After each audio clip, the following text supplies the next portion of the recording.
আপনার শালিয়ে ফোন দিছে, আপা দুলাভাই কো? কই কি এর দুলাভাই? তোরা দুলাভাই আছে? শালিও তো নাইয়া সিফা দিয়া লাইছে, দুলাভাইয়ের কি হইছে? তোর তো দুলাভাই আছে, তোরা তোরা যেই দুলাভাই পাইছিলি গো এই দুলাভাই না। কয় কিতা? কয় তোর দুলাভাই দি হুজুর হয়ে গেছে গা। এত নামাজ পড়ে দিতে বিলে হুজুর হয়ে গেছে গা, এত দাড়ি রাখলো কেন হুজুর হয়ে গেছে গা, দুলাভাই বিলে নাই। চিন্তা করছেন মুসলমান? বিরোধিতা কইরা লাভ নাই। 17 বছর লাগাইয়া টেহা কামাই করছো তুমি, হন একখানো বউ একখানো টেহা আর একখানো, ঠিক কিনা? লাভ কি? কামো লাগলো না তো? লাগলো না তো কামো? অবদল লাগলো না তো লাভ হইল কি? আরে আল্লাহর খেলা, আল্লাহর মায়ের দুনিয়ার মায়ের। টেহার জায়গা টেহা করে রয়েছে, বউ একখানো জি একখানো তে একখানো। একটা আপনার রিক্সাওয়ালা অনেক ভালো, একটা আমার রিক্সাওয়ালা অনেক ভালো, সারাদিন রিক্সা চালাইয়া গিয়া খাইতে বয়, তার বউয়ে বাইরা দিয়া সেটা গরম ভাত লগে দিয়া বইয়া বইয়া বাতাস করে, কি শান্তি নেই। খাইয়া সেটা সেটাতে মাথার তলে গামছাড়া দিয়া মাটিটার মধ্যে হুইতালাইছা ফাটি বিছাইয়া একটা ঘুম দিছিলতে, তারে কাটলে ঘুমের ট্যাবলেট বানান গেল, এমন একটা ঘুম হইছে তার। তোমার তো ঘুম নাই,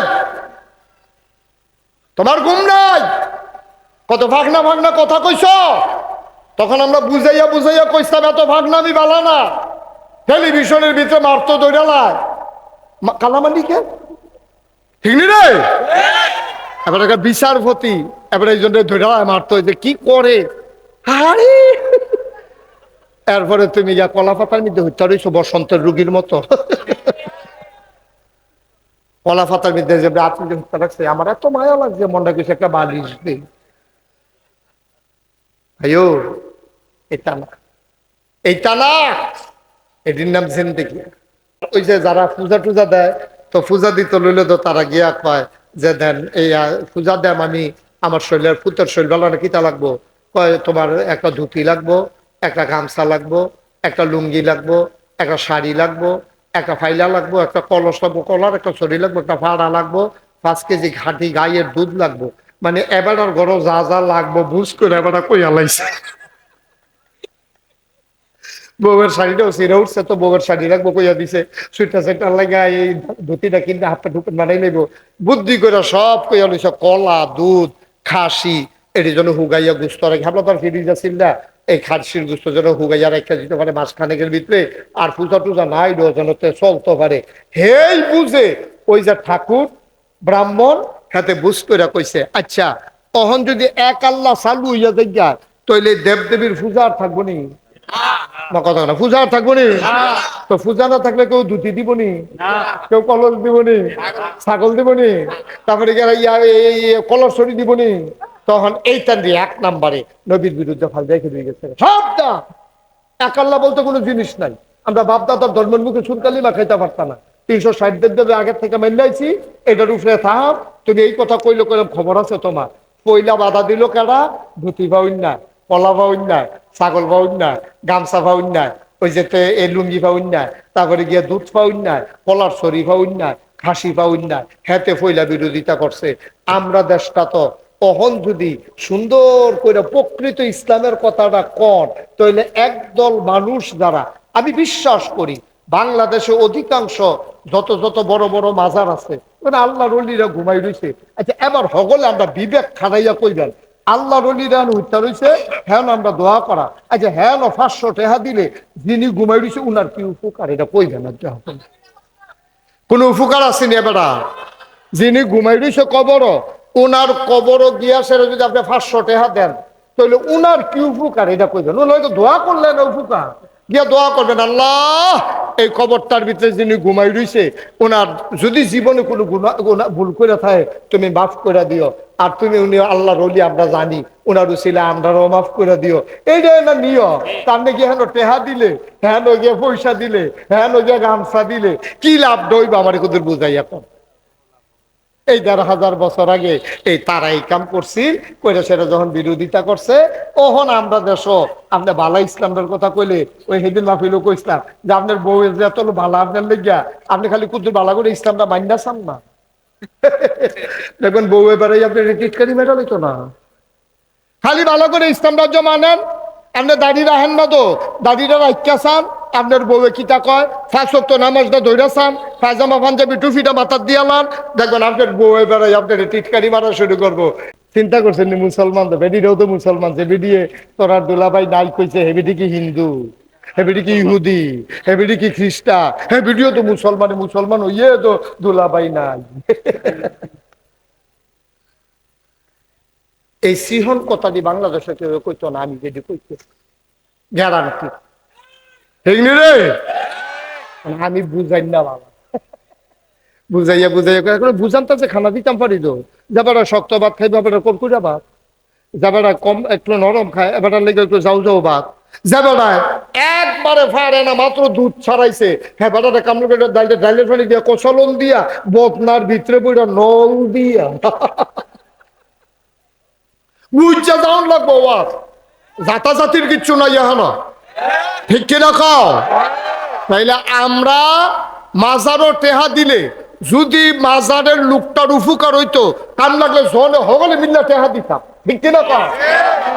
কিন্তু দেওয়ান লাগবো কখনো, দেওয়ান লাগবো যেই ফলাটার আব্বা নাই, যেই ফলাটার আম্মা নাই, তে যদি লেহাপড়া না করে স্মাগলার হইব, তে বাটফার হইব, তে সিটার হইব, তে ফ্যান্সি ডুল খুঁড়ইব, তে ইয়াব্বা খাইব, তে আঞ্জা দিয়া গাঞ্জা খাইব, ঠিক কিনা কও। এই ফলাটারে এতিমখানাত ভর্তি করাইয়া আমি যদি সামর্থ্য থাকে, আমার ভাইয়ের যদি সামর্থ্য থাকে, এবার যদি সামর্থ্য থাকে, এতিমখানাত গিয়া করবো ভাই আমার আল্লাহ যা দিছে আলহামদুলিল্লাহ, টাকা পয়সা কাড়ায় খাইব, একটা এতিমরা মিলে হাফড়া করায়, যত খরচ লাগে মাসে আমার তেমিবা, এটা হইল কথা, ঠিক কিনা কর। সহজ কথা। তার বাপ নাই, তা বাপ সন্ধ্যার তারে ডাক দেও না, নাই আমি তার বাপ, আমি তার বাপ, এই কথাটা কই না, আমরা তো সফাইতেন না, আমরা তো সফাইতেন না। দুঃখ হইল ওই জায়গাটা, ওই যে আমি দুঃখ করে কইছিলাম, আমরা তো সব মরার পরে দাউদকান্দি টুল প্লাজা লাশ ওঠাই রাখছে, আর হগলে যাইতে টেহা দেয় কাফনের লেগিয়া, অথচ তার চিকিৎসার সময় হগলের বাড়িয়ে বাড়িয়ে আসছে, একজনও টাকা দেয় নাই, ঠিক কিনা কও। চিকিৎসার সময় টেহা দেয় না, লাশ হইয়া সামনে কবর দেওয়ানের লেগা টেহা দেয়, আমরা টেহা এই টেহা। আপনি বাস উঠতে রয়েছেন ডাহা যাওয়ানের লেগে কন্ট্রাক্টারে দর্শে ভাড়া দেন, আতাইয়া দেহে টেহা নাই, তো আপনি যে লাতি দিয়ে হালাই দিচ্ছেন না, কোফাল ভালো না। আপনারা কন্ট্রাক্টারে চিন্তা লাইছে, তুমি বিরব সাংঘাতিক বাচ্চা, তা আতাইও তো ইয়া কয় টেহা নাই, তো টেহা নি সত্য, তুই টেহা থাকবো করবি। মুসলমান, তুমি দাউদকান্দিতে গৌরীপুর থেকে ঢাকা যাবা, একদিন 2 দিন 3 দিন কয়েকটা তোমার চিহ্ন দিয়া রাখছে, তুমি প্রত্যেক দিন ওইটা কো ভাড়া নাই, তোমার গৌরীপুর বাজারতে মেন রোড নিয়ে সেরা ধাক্কা দিয়ে আসতে করে নামাই দিছে বাটপাট, ভাড়া ছাড়া ওইটা বইয়া থাকো, ঢাকি রঙ্গে রঙ্গে যাইবা নাকি, গাড়ি কি ফানি দিয়া চলেনি, এই কথা কইয়া নামাই দিছে আব্বা। তাইলে এবার হিসাব মিলাও, তুমি যদি গৌরীপুর থেকে ঢাকা যাইতে ভাড়া না নিলে নামাই দেয়, দুনিয়া থেকে জান্নাতে যাইবা কি ভাড়া তুমি সাথে নিছো,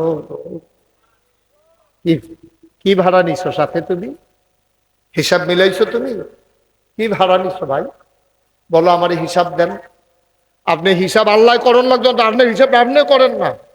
এখন আমি যদি মারা যাই, আমি মুস্তাক ফৈজি, আমারটা আমি কই, আমার যদি আল্লাহ কয় মুস্তাক ফৈজি তুমি যেহেতু মারা গেছো, আমি তোমার বিচার করতাম না, তোমার বিচার তুমি কইরা তোমার বিবেকে যেটা লয় এটা তুমি কইয়া। আমি চিনলাম যে আল্লাহ রেখে থাকা জানেন, আমি কাম আল্লাহ, আল্লাহর হস্তে আল্লাহ দয়া করে বিচারের ভারটা আমার উপরে দিয়েন না, কারণ আমার উপরে বিচারের ভার দিলে আমি কোনো বিচার করে নিজের ব্যাপারে জান্নাত রায় দিতা পারতাম, আমি পারতাম না আল্লাহ। ওখানে আমারটা আমি করলাম, আমি তো ঢাকাইশের ফিসাব, আপনি তো মনে করেন কতটা মানুষ, আমার রায়টা আমি নিজে দিলাম, এবার আপনারটা আপনি মনে মনে দেন, যার যারটা পেতে দেন। আপনি সকাল থেকে যেই কাজ করছেন এই রাত্রে পর্যন্ত কতক্ষণ পরে দুপুর তেল হয়ে যায়, তা আপনি কি করছেন আমি তো আর জানি না, আমি কি করছি আপনি তো জানেন না, যার যার হিসাব তেতে মিলান। আজকে রাত্রে যদি মারা যান যে হুজুর ইনশাআল্লাহ আমি হিসাব দিয়া জান্নাতও যাইতাম পারাম, কেডা আছেন একজন হাত তুললেন যে হুজুর আমি ইনশাআল্লাহ হিসাব মিলাইয়া চাইছি জান্নাত না দিয়া যাবো, আমরা কি খারাপ কাম করি না মানুষ? জান্নাত দেওয়া না লাগবে, আমি যেই কাম করছি আর যা জান্নাত আমি ফাই আমি। এরকম কেউ যদি ওভার কনফিডেন্স থাকে, কোন আত্মবিশ্বাস থাকে, একজন লোক হাত তুল্লা দেখাইতে পারেন, আমার নাই, আমার নাই এই আত্মবিশ্বাস, আমার নাই। আর আপনি যদি কথা লড়সড় হইয়া যাই গা, পাগড়ি ধরে ধরে তবা করতেছেন, আমি আর জীবনে গোনা করতাম না, লা ইলাহা ইল্লাল্লাহু মুহাম্মাদুর রাসূলুল্লাহ, কান্দা কাইটা গাড়াত গেছে পরে, এবার কি হলো কই বইয়া রইছে মোবাইল টোবাইল বন্ধ করে, কার আমি না মাহফিল, আমি দি কিস্তিতে লইয়া ঘুরতে আছি।